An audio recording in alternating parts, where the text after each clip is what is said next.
Well, here's the Meteor. That's what I've called it.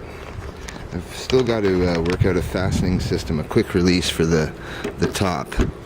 So we're going to work on that in the next couple of days so that it's tight to the hull and there won't be any water getting through. We've added some fittings as well.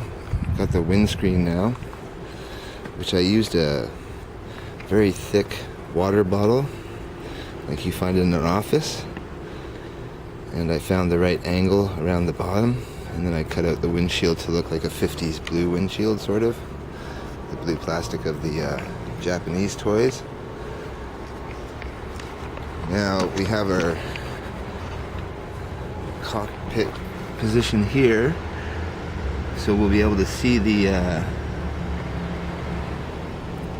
pressure while we're driving the boat, as well as the pressure relief valve there, and any smoke that comes out of the stack. Runs very strong, very, very fast. We've got the condenser here, we've got our valve here, our main valve. We've got our gas burner. I've got our servo hooked up now. I'm going to work on mounting them with proper mounting blocks and screws, but for now this is all laminated in here and it's very, very solid. Will work great with the servo. And we have the Metal Gear servo here, so we'll probably put that Metal Gear servo like this and have the lever pointing down so that it is actually actuating the arm there. So we have to get that set up. We have our RC system here. We have our UBEC, which is a 12 volt to 5 volt converter, so that we can run our receiver off of a 12 volt 3-cell LiPo battery. We won't run out of any problems or run out of any power. Here we have the rudder servo and our rudder, which we will position in the back of the boat once we're sure we have the right position, and fix it in place. And I'm going to glue the bottom part to the upper shaft once I'm ready. So this will come off.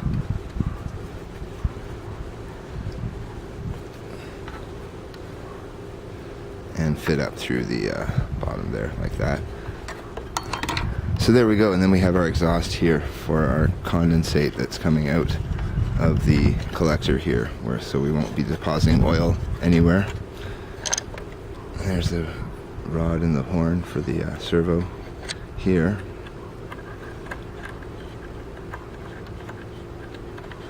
Here's our gas tank.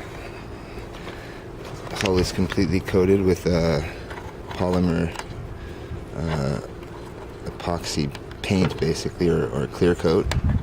Added a lot of strength to it. Very well mounted boiler. Can pull that out easily if I need to.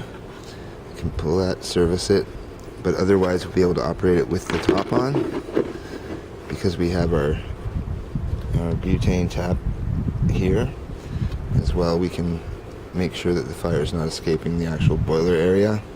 Our shaft is here. We can work on our shaft if we have to.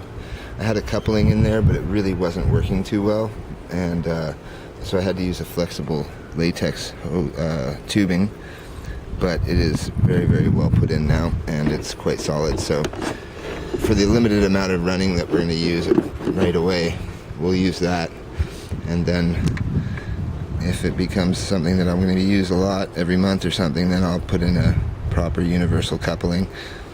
But the Meteor engine is very, very fast.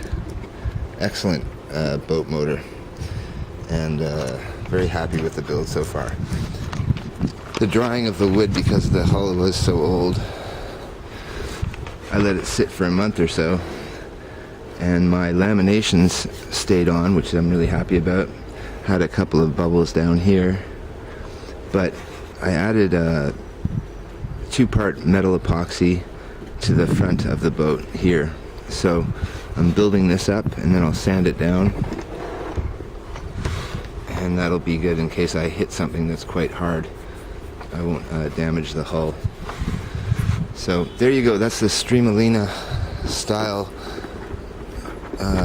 boat, about 39 inches long, from Spain, and getting very close to its maiden in the water. So once I get some time, we'll take it out to the pond and go for a little run with it with the video camera hooked up, and get some footage of it running from the shore as well.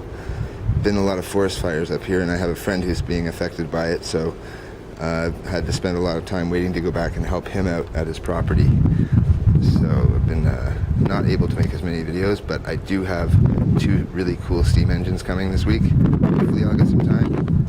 And final test and reassembly and shipping them out. So have a good day, guys, and take care. Bye.